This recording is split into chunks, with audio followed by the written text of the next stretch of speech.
Okay, well, right before the break, I told you we have this unnamed Canadian that wants to tell us exactly how it is in Canada and the things he sees that are remarkably similar or even close to exact of what went on in Canada and the laws they got passed and what we got to look forward to if some of these crazy laws go through. When my uncle was diagnosed with colon cancer, the doctor that diagnosed my uncle with colon cancer told my uncle that my father would have it also because of the genetics. My uncle made me promise to him that I'd go get checked, have a colonoscopy. I was 43 at the time. I went into my family doctor, told him the situation, explained to him that my uncle, who was my dad's identical twin brother, was diagnosed with colon cancer, that I wanted to go get tested, that I made him a promise that I would go get tested. But because it wasn't a direct relative of mine, it was my uncle, that they would not test me. We're fortunate where we live. We live close to the States.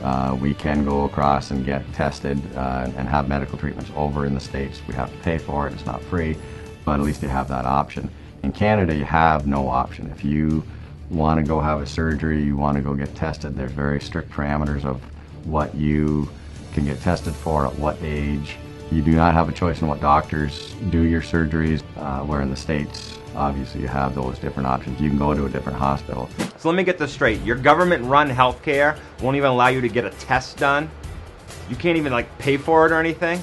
And you got a family history of these medical issues. All right, sign me up. Yeah, sounds good. A while back, my daughter and I went into the doctor's office. Our doctor knows us very, very well. He's been our doctor for about 15 years. Went into the doctor's office. My daughter's healthcare card was expired for 6 days. The secretary knew my daughter, the doctor knew my daughter. So because the card was 6 days expired, they would not give her any medical treatment at all. They knew her, but because the card was expired, they would not give her any medical treatment. For me to go in and get that card renewed was going to be another 2 weeks. So if she had a heart attack, she had any serious injuries, she would not get any treatment until that card was renewed. Okay, so let me get this absolutely right. You have a card that the government sends you from the government-run healthcare system. The card is expired because they didn't send you a new one, and you can't get help no matter what if your daughter is in dire need, if she's dying. There's nothing you can do because it would be illegal for the doctor to help you. Yeah, I'm with Adam on this one. Where do I sign up for that healthcare program? That's a good one.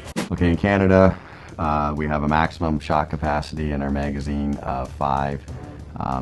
Any black gun, any military-looking gun is a restricted weapon. They make it so difficult, inevitably you're going to break the law.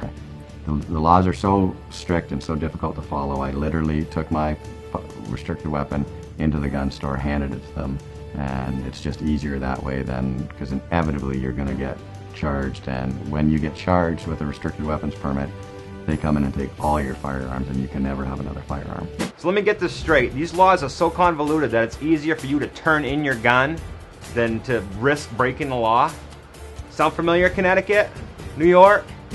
I've spent a lot of time in the United States. I have good friends that live in the United States. In Canada, the government has slowly taken our rights away, taken our freedoms away. I see this happening slowly in the United States. I don't think that a lot of the U.S. citizens can see it, and I don't think that they understand the value of their freedoms. In Canada, the government is a master at manipulation and dividing and conquering. They won't take on all hunters. They will take on the small section of gun owners, black gun owners, pistol owners. They'll never take on the whole gun industry because they know they will lose. They're masters of incrementalism. They won't ever take on a large portion of the population at a time. They will pinpoint one little portion and win that fight. Then when they take on the next portion, there's less numbers, that they'll win the second fight and the third fight and the fourth fight. The freedoms that the people of the United States have are definitely worth fighting for. I would definitely move to the United States and fight for the United States to have those freedoms. The lack of freedom that we have in Canada is absolutely ridiculous. It scares me to read the internet and watch the news and see the United States following in the same footsteps as Canada in the government taking away your rights. They take away your rights in little tiny increments, and before you know it, you have no rights left. I beg you not to let that happen. I beg you to stand up for your rights and your freedoms and fight the government on this. So when you get government in control of anything, whatever it is, take what you love and just imagine the government running it. Is what comes into your mind them running it better?